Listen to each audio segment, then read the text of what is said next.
Welcome back everybody, Kaiser here. Today we're going to be talking about the newly released SH Figuarts Son Goku from the Dragon Ball GT series. As always with the Dragon Ball Z line of figures from Figuarts, you know what you're getting with the box. You basically follow the same design and structure as all of the other ones. You get a picture of the figure right here on the right hand side with an action pose. In this case it's Goku doing a Kamehameha wave. On the left hand side you can see the name Son Goku from the GT series and the character and all of the accessories. At the bottom you can see the line from the Dragon Ball Z figures that it came from, which is Dragon Ball GT. You can see the Bandai logo right here at the bottom. On the side you can see different poses from the figure and then the Kamehameha accessory that comes with it. On the back you see the character in many different poses with a lot of Japanese words that I have no idea what it says, since this figure was important from Amy. Right here on this side, like all of the other Dragon Ball Z figures, it's empty just with the name right here. Now this is the segment for those of you that enjoy collecting the boxes or displaying them. This Goku in specific, it seems to be a very tiny figure. It's more in line to the figures of the Spy family, if you guys have it, like for example Anya and Becky right here as an example. The figure is about the same size, probably Goku is a little bit taller, but the box is basically the same size. So if you have one of those, you can compare it, the same width and height. But if you have a normal Dragon Ball Z figure from the Figuarts line, this is how it looks next to a regular box. This is Super Saiyan 4 Goku, and this is their box side by side. The GT Goku is a little bit smaller, as you can see right here, and the width is a little bit shorter, as always. But this is what you get with the smaller figures. I don't have Pan, so I don't know if she's about the same size as Goku, but this is how they look together. Hey guys, with Goku out of the box, I do have to say a couple of things. First and foremost, I think he's a much better representation of the character than what Pan is. Even though he's super small, he's more accurate to the source material, I would say. The scale and the proportions are very much what I expected Goku to look like, just from the distance, like I'm seeing right now. Because I've heard a lot from people complaining, granted, like I said, I don't have Pan, that she had a really huge head and it was kind of disproportionate to her body, and her overall body was really tall in comparison to other characters like Gohan and Piccolo from the superhero movies. But it seems like this Goku doesn't have that problem. With that being said, here is how he looks up close. And for those of you that don't know, I am Brazilian, and then Dragon Ball GT was a huge part of my life back in the day. I did follow Z, but I was really young when Z was around. I was only able to catch up to the Cell saga, and then I watched the Buu saga after that. And before I got, and then after I got older, that's when I went to the Frieza saga. But around 2007 or so, this is where Dragon Ball GT came into the televisions in Brazil, and that's where my love for Dragon Ball Z came from. So specifically, this little dude right here is the reason why I love Dragon Ball Z so much. So even though people hate GT, I really like GT. And then this figure right here is bringing a lot of nostalgic feelings back to me, specifically with the death of Akira Toriyama in recent days. With that being said though, all sadness apart, this figure looks really good. There are things about the figure that I can see right from here that are a little bit unfortunate, which is like the paint right here. You can see that the body paint that they use, the body color, is seeping into the shirt. But from the front, you can't see much of it. But you do if you put like harsh light into it, like I'm doing right now. But with that being said though, the gi is show accurate, very show accurate for that matter. And as I mentioned guys, this figure is really small. It's smaller than the palm of my hand. And I'll put him right next to a figure right afterwards so you guys can have a better perspective. But this is how the braces look. This is how the gi looks. The shoe, the pants, all of it looks like just plain color plastic. There isn't much shading going on, which is mostly what is to be expected from the Dragon Ball Z line at this point. This parts right here on the shoulder, they cave in and out depending on how you want to pose Goku. So I'll just mention it during the articulation, but I'd rather just mention it right now. His face is what we expect. It doesn't have as much detail, but this is just normally how Goku looks. That's how his hair looks as well. And I heard a lot of complaints about this figure, that it was a really expensive price for what you get since this figure is so small. And I can understand, like I said, there's not a lot of detail to this figure, but I feel like this is just what Goku is on GT. There isn't much detail to the Goku as like a character as a whole, and they did the best they could with how tiny this figure is. I'm not here to defend figure arts, but to me, I don't see it as a problem. I'm just happy that I got a GT Goku figure and then that he looks so good. Facial wise, body wise, and scale and everything like that. So I'm going to put him down and I'm going to bring Goku Super Saiyan 4 so you guys can see a comparison with it. This is how Goku Super Saiyan 4 looks in comparison to the GT Goku. As you can see, this scale was pretty good to me. Aside from, like I said, the head being so big in comparison to the body, but this is basically how anime is drawn. Like smaller kids always have big heads, so in comparison to the adult version, the scale is pretty good. From like I said, from what I mentioned with Pan is much taller, and then people were really not happy about that. And this to me looks like the perfect size, and I'm glad I got it. Okay guys, when it comes to the articulation, how does this figure compare to all of the other figures of the same line? I expect this figure to have amazing articulation like most of the Dragon Ball Z line of figures does have. So, we'll figure it out now. So this is how the figure looks. So for starters, he can look about this far down using the neck plus the head. He can look up about this far. He has no problem look to the left or to the right. He can even do a 360 without a problem. So basic head movement. Amazing head movement at that. As mentioned previously, the shoulder pads right here, they serve their purpose just to hide the inner joints right here that connect the arm to the chest, which is basically the shoulder joint. So this is just to hide the joint whenever you're doing different poses, so it looks prettier. So I'm just gonna hide this so it doesn't hinder any of the movement in the arm. And as you can see, it's just a ball joint connected to the arm right there, and this tiny contraption is the butterfly joint right there that the arm is connected to. So with that being said, this is as far as the arm goes up on both sides without a problem. The arm moves up forward about this much on both sides. He can easily cross his arms if you want him to. He can do the Kamehameha poses without a problem. The butterfly joint really helps when it comes to that. So he can do a 360 with the arm as well, unless the head gets in the way. He has no bicep swivel. He only has a forearm swivel, and it's barely, but that will rotate the whole ball joint right there that connects the bicep to the forearm. You can kind of move the arm like so, but it's not really a swivel. It doesn't have a bicep swivel, a forearm swivel, or anything like that majorly. He does have normal ball joints on his hand, so he can go in angles, and he can go forward, and he can go backwards. Normally ball joint situation. When it comes to the bend on his elbows, he does a little bit better than 90, which is to be expected. I don't think you're going to need more than that for such a tiny figure. When it comes to the chest area, chest/waist area, he doesn't have any crunch. For that matter, it's very slightly, if you're even going to call that a crunch. He can go up about this much backwards, and he can go about this much forwards.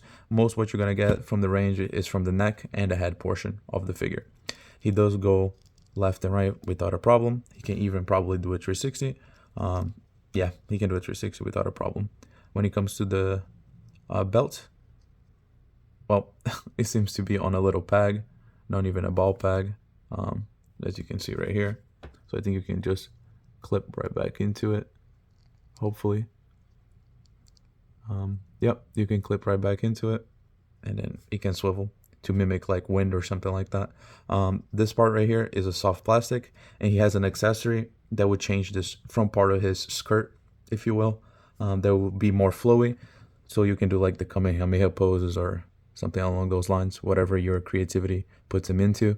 When it comes to the legs, he can do a split as much as the soft plastic allows him to. If you take this off, he can easily do the splits without a problem. When it comes to the leg movement, it goes forward about this much because the skirt has a little cut right here on this side and on this side as well. It doesn't go back much because he has a sculpted butt to the figure. When it comes to the knee, it's basically about a 90-degree bend on it. Not more than that, but I think that's basically all you need. He doesn't really have a thigh swivel, like the usual thigh swivel that we're used to. Is basically just connected into the crotch piece, and then you can swivel it like this. When it comes to the feet, you can move it 360. This white part right here doesn't move at all. He has a pivot, and he has a toe hinge, and you can move his foot back and forth like so. But with that being said, this is all of his articulation, basically very standard with all of the other Dragon Ball Z figures. You should expect a little bit more, like from the arms and a little bit more from the legs, but he's a tiny figure, and I feel like I'm going to mention that over and over again because that's basically all I can say. If he was like the size of Super Saiyan 4, he probably wouldn't have all of these issues because Super Saiyan 4 is perfectly fine, if not one of the best figures that Figuarts have made for the Dragon Ball Z line.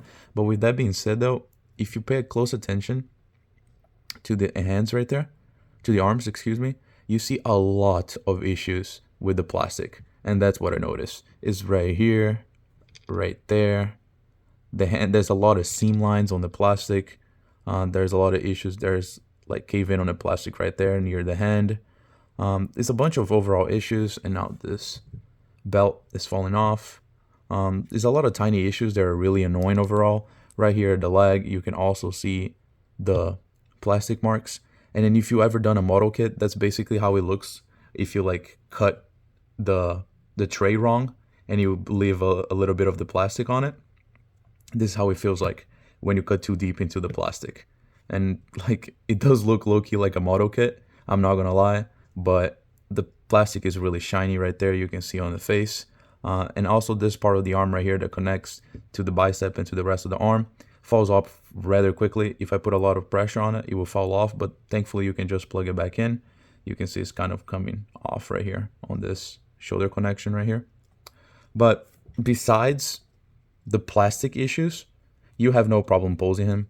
And like I said, since he's so tiny, as soon as you like put him in a little fighting pose or something like that, you won't see a problem from a distance unless you get extremely cold. Not cold, but close. Like I said, to the point where you can see these tiny issues right here. But with that being said, this is basically all his articulation. And then I'm going to move on to the accessories. Okay, when it comes to the accessories, Goku seems to have a lot of them. I guess it's to counterbalance the fact that he is so tiny. Figuarts gave him a lot of different accessories. So first and foremost, he has 6 different pairs of hands. He has this closed fist hands that comes with him out of the box. He also has a bunch of stylistic hands. He has this open palm hand right here. He has another open palm hand, but this time with the fingers a little bit more clenched up. He also has this fighting pose hand right here, and this one right here. It's most likely the martial arts hand that he does all the time. If you watch the anime, he has this a bunch of times when he's fighting people, and then this one as well. And finally, he has this Kamehameha holding hand. He has it for both hands, so that's a plus. When it comes to the face, he has this one right here out of the box, which is the usual go-lucky Goku face with the smile. Which I think is pretty cool. But one thing that I noticed though, as I will show you these other faces, they have this face right here, which is his angry face. And as you can see, this face right here is very well detailed. More so than this one. Look at it. And not only that, as you can see, there's like a tone difference between this face and this face right here. This face looks very plasticky. If you have the Naruto one, it feels just about the same, like that soap color, if you will. Like it's very reflective as well on the side. And then if you compare it to this one feels more like a natural face. And then all the new faces look like this as well. So this one right here, a more serious face for Goku, and this Kamehameha face, yelling face right here. And as you can see, it's very well painted. So he comes with 4 faces. He also comes with an alternative headpiece right here. So when he's powering it up or when he's about to throw a Kamehameha, this is a good hairpiece. I wish more Dragon Ball Z figures came with like this, like a base hair, but with different floaty effects. I think that would be a nice addition. He also comes, as I mentioned previously, he also comes with a skirt piece, a different skirt piece, which is like more flowy, to get into the Kamehameha pose with the legs wide open and to show some action pose related with his gi, which I think is fairly nice. And lastly, he has this Kamehameha effect right here. It's super tiny. From a distance, it looks like a Star Wars fighter jet, but you can move this around. It comes into 5 different pieces, the centerpiece, and this 4 rays of light right here that you can move. They're like in ball pegs, so you can put one up top, one closer, one more this way, one more that way. You can play around with it and put it into different positions. And then it has a little plug right here at the back, and this is where this plug would go into, like so, which I think is fairly cool. It's been a while since we got any effects with any figures. Hey guys, for my final thoughts, here I present you GT Goku using a Kamehameha wave. The accessories look great on him. It's much better than the default faces that come out of the box. As you can see, this angry yelling Kamehameha face is very expressive. The hair just adds to the flowy effect. The Kamehameha wave is basically the same as Super Saiyan 4 Goku, but instead of being red, it's blue, which is the casual color that Goku uses in his base form all the time. So here, taking a closer look at the figure, he has no problem holding the Kamehameha wave or being on a pose. Nothing falls off. It was very easy for me to put him in this pose. I didn't even have to switch the skirt piece. The normal skirt piece worked perfectly fine. So aside from the plastic issues, the figure poses great. Like I mentioned before, the face is very, very detailed. The hair flows very well along with all the design of the figure, and stands perfectly fine as well. No matter, this is not a desk, this is a playmat right here, and it stands on the playmat without a problem whatsoever. It's very sturdy, and it does its job as an action figure. You can play around with them, pose them in many different ways. The arm will pop off, every so often. The belt will also pop off, but those are minimal. You won't have any problems. I feel like out of all of the figures that I've shown in this channel, this is the more playable one, actually. I haven't shown many of the Dragon Ball Z figures at all, but this one right here, it's just, you can play around with it. You can put it into crazy poses. This is what it's meant for. It has great articulation for that. Even though it has less articulation than most figures from Figuarts, this one right here is still, it's better than most of them. It's most definitely better than Zoro, most definitely better than Luffy, most definitely better than any of the Figmas I've shown in the channel as well. If you enjoy Dragon Ball Z, if you enjoyed just good figures, this figure is good for you. And then once again, I'm going to put him right next to Super Saiyan 4, just so you can see, once again, how tall it looks in comparison. It towers over this tiny Goku right here. And if I'm not mistaken, Goku, when I bought it in Amazon, he was about like 65 bucks. I'm not sure how much he is on Amazon since I bought him from Amy, but I think I bought him from Amy for like 35, 40 bucks. So to me, it was a good deal. Like I said, I don't know how much it costs this here, but I can see why people got upset at what was given, like for example with the details, with the plastic, and with the accessories. Now I can understand removing Super Saiyan 4. And yeah guys, this is my first Dragon Ball Z figure review. I hope you guys like it. If you guys want to see any other Dragon Ball Z reviews, I have a lot of Dragon Ball Z figures. Just let me know in the comments.